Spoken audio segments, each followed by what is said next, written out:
You know, first of all, sorry I'm a few minutes late here. Obviously, we practiced today, which is unusual circumstance for us practicing on a Monday. But we obviously gave our kids the opportunity to have the day off tomorrow because obviously it's an important day across this country for our kids to go out and vote. So we will not practice tomorrow, and our kids, I would say 50% of them have already voted. We've got them all registered, as maybe you've heard, throughout the time. Really back in the summer had them, registered to vote back home and get that taken care of. So we've really stressed that really in the last couple months of making sure that their voices are heard. Next, I think EJ must have insider information because I think last Thursday, and I kind of mentioned it last Friday, like EJ, emailed me late at night and said, "Hey, what do you think about doing just a mini presser, I guess, on Friday, just to close the chapter on the Notre Dame game?" So he must have wanted to make sure we had enough length here today. But as you guys know already, Paris Ford has decided to move on to the next chapter of his life. Paris is a tremendous football player, a tremendous person, a guy that got a lot of respect for, and we appreciate all the efforts he's put in here in his really 3.5, 4 years, and really for the 6 years that we've known him, through the whole recruiting process. We wish him all the best, best in his endeavors as he moves on through this, this football world and the rest of his life. So that's on Paris, that's on voting, and then obviously Florida State, which is really where my main focus is right now, and obviously replacing Paris Ford in the lineup, and a guy that we've got a ton of confidence in. I think I might have mentioned a week ago or 2 weeks ago about it. We feel like he's a starter, and I think Brandon Hill is a guy that has played the last couple weeks. He's played a lot of special teams. He's a playmaker. He's physical. He's strong, and he'll be the guy that'll line up and play in that position as we sit here today. And again, we've got I think a very, very talented football team in Florida State coming in. When you look at it, Mike Norvell is a heck of a football coach in his first year, so he's been busy just trying to install his offense, his defense there at Florida State, and probably had one of the toughest jobs going in. Like any coach that comes in with a whole new staff, a new coordinator on offense and defense, without spring ball. So what you see out of Florida State is a constant improvement, every single week. Without having spring ball and maybe an abbreviated camp, I don't know what you call it, that we had in this 2020 period. So I don't know how their practices were compared to ours, but they've gone through 4 quarterbacks on offense. Rodemaker, Purdy, what was the big number one, Blackman, and now they've found their guy. I think Travis, Jordan Travis, number 13, is a football player. I really like that guy. He's the key to their offense. They like to run it. He'll throw the RPOs. We'll see the tee shoots. They'd like to copycat what they see on tape. So we've worked a ton of different stuff that we've seen through the year. Anything that's hurt us, actually, the last 3 years we've worked on. Just looking at, we've had 2 weeks to prepare for them. And again, I'm sure we'll see stuff that we didn't know we'd see. But they found their quarterback in Travis. They're talented in the backfield. They got 3 tailbacks that play a ton for them. They don't have quite as many starts on that offensive line as the last team we faced. And then on defense, Marvin Wilson, starts with him, an All-American up front. Their front four is an ACC front four. When I first got into the ACC a few years ago, I thought it was a quarterback conference. This year, I feel like it's a D-line conference, especially with Notre Dame being in it. So, it's a talented crew that I think gets better.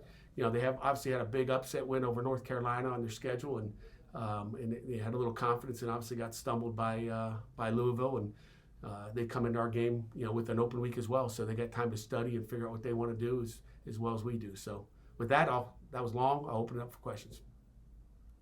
Pat, in your conversations with Paris, what was his main reasons for not finishing the season with his teammates? I think, everybody's got decisions to make. And, all along, Paris has had these thoughts in his mind going back to last year in February, when he decides to stay. And then there's all the opting out going on in the middle of summer during camp. So he took a few days back then to think about it long and hard. And, I can't I can't fully answer that. Those are decisions him and his family have got to make. They're business decisions, they're family decisions, and one that we respect. Just stuff that he's got to do. Pat, did he come to you over the off week or even before that to let you guys know of that decision? How did that kind of happen there? Yeah, I mean, we've had conversations last week. We had conversations this week. As early as this morning was our last conversation, and one yesterday. So there's been conversations. Yeah, there's always conversations. Pat, is there any concern that just simply because the results haven't been there as a team that influenced his decision? And is that, as a coach, do you worry about that? If things sort of don't go your way, that more kids are going to be like, "I'm good." Yeah, I think everybody, has got decisions to make. I don't see that as an issue, I think we're good there. I mean, I don't see it as an issue. You don't expect any other players to opt out here, Pat? No, I don't at all. I don't see that, but I don't have a crystal ball, and you never know. But I don't see that right now. No. Pat, you mentioned Brandon and what he does well. What's the opportunity you think here for him, especially with this being a free year, if you will? Yeah, I mean it's a next man in, Jeff. I mean, it's an opportunity for that guy to take it over and be the future safety at that spot. And I really think you guys will be impressed with what you see back there out of him. I think he's a fantastic football player. He's athletic, he's tough, he's physical, and he flies around with a ton of effort. So again, it's the next man up. It's the next opportunity. It's a great opportunity for him, and that's really what my focus goes to, is obviously to Florida State, like we did in practice today, and focus on what we can control and the guys that are in those meeting rooms and on that football field. And how have you seen the team react to Paris's news? It really hadn't been a whole lot of talk. I mean, I think, maybe they have talk by themselves, but again, I'm focused on, Florida State, and I think our football team went out and had a nice practice today, and that's where the focus is. So if you guys got any more questions, let's try to focus on Florida State. How about that? Well, maybe sort of on that time, but one of the things Paris brought to your team was he was an energy guy, a lot of enthusiasm, a lot of time.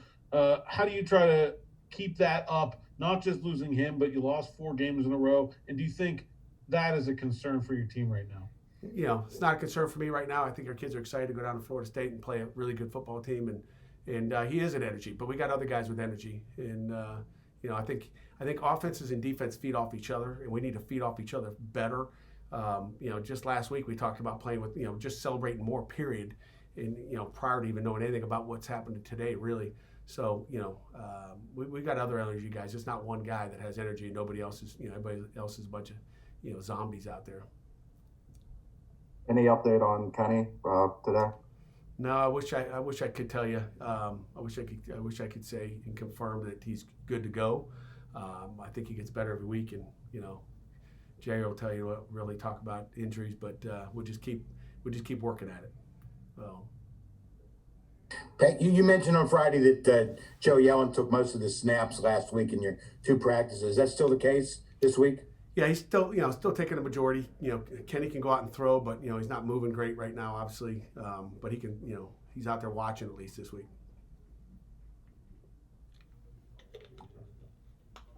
Yeah, Pat, they say, insanity, the definition of insanity is doing the same thing over and over to get and expecting different results. With your running game, what are your options there other than just block the guys better, hit the holes harder? I mean, what can you do to try to improve it outside of just doing this, running the same, Well, you got to change it up a little bit, and obviously we like to throw the ball. That's where our strength is at least throwing the football. So you got to work on it, and I guess we'll find out if we make you insane for another Saturday in a row. Hope not. I'm a little more worried about your sanity than mine at this point. But I mean, at some point, do you get to the point and say, "Hey, look, that's just something we're not good at with this year, and let's just throw it 78 times and see what happens"? No, we ain't doing that. We're going to continue to try, and eventually just keep pounding that rock. The first hit might not make it, but after that 115th, 200th, 2000th, hit on that stone, that thing will crack open, and that's what we got to continue to push and work to dig through that thing. And is he giving you any indications that he might earn more playing time? He hasn't played much the last three games.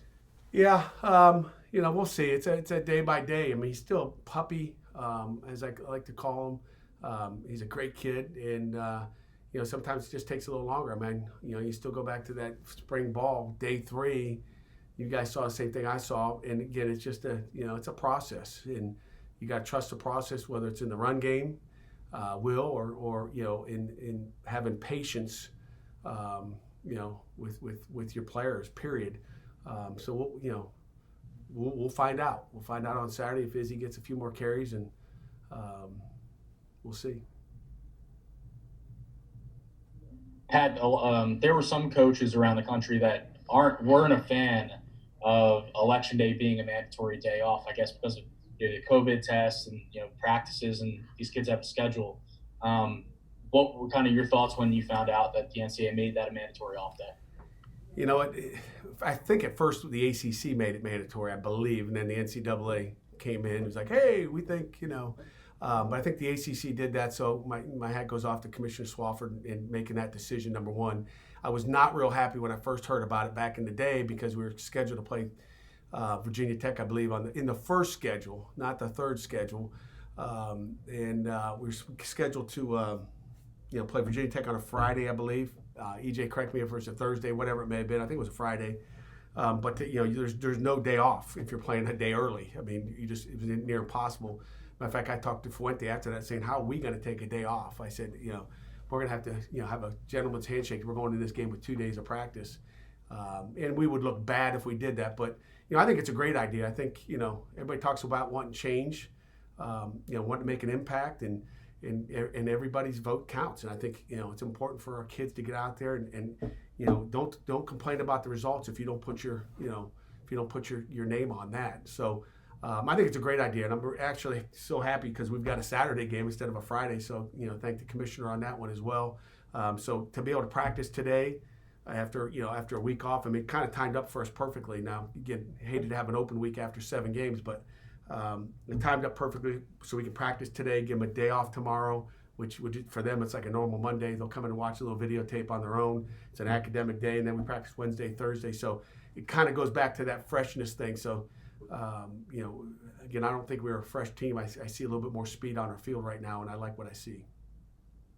You talked about Braden Hill. Who's another guy or another couple guys that need to kind of step up with Paris being gone?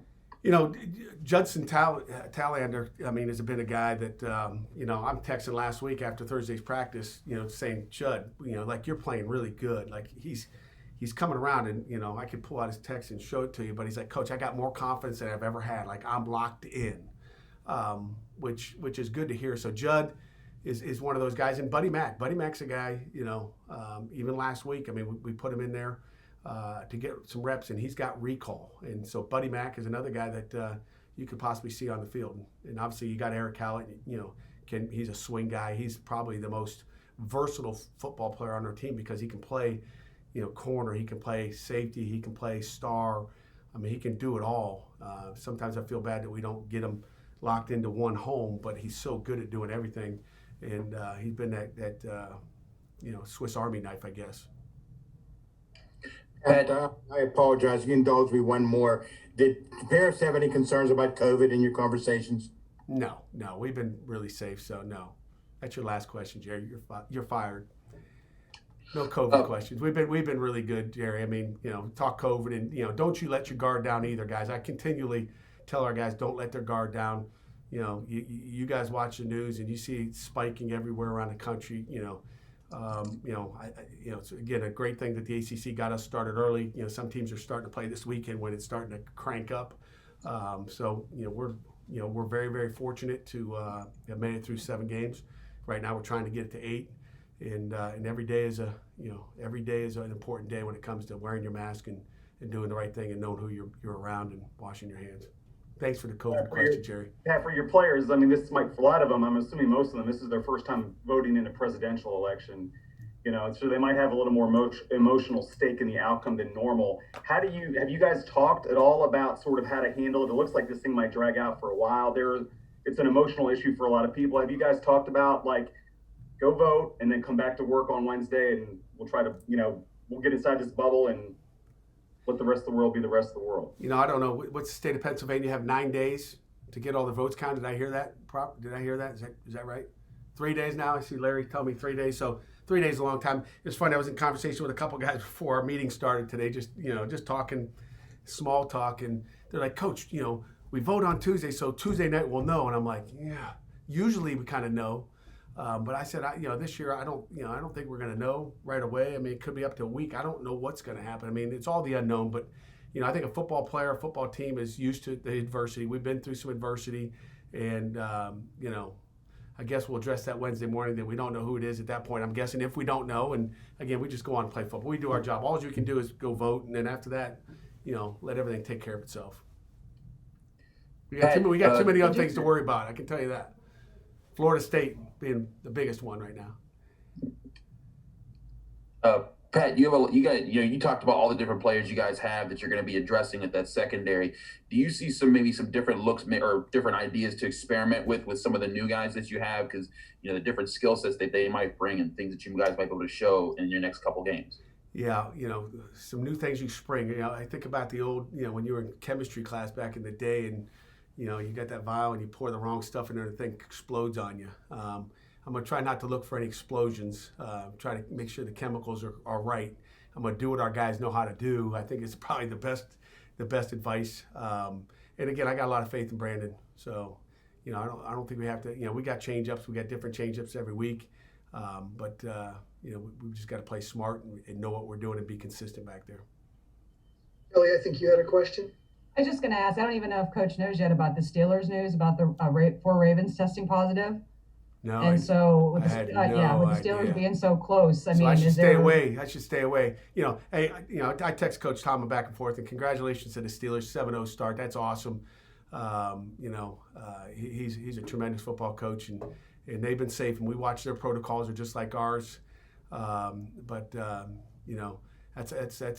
not good news. That's not good news for And again, you look at what we've been going through, and I don't understand, what's going on with the NFL. I think our PCR tests have been really good. I'm happy with our testing, and I did not hear that, so I appreciate you letting me know that, because that's something I'll pass on to our team again Wednesday morning when we meet next. That's just like, you don't know, and I try to mention it, every single day, whether it's in a team meeting or post practice, about just being smart and doing the little things right. That's not good what's happening in Baltimore then. 4 turns to 8.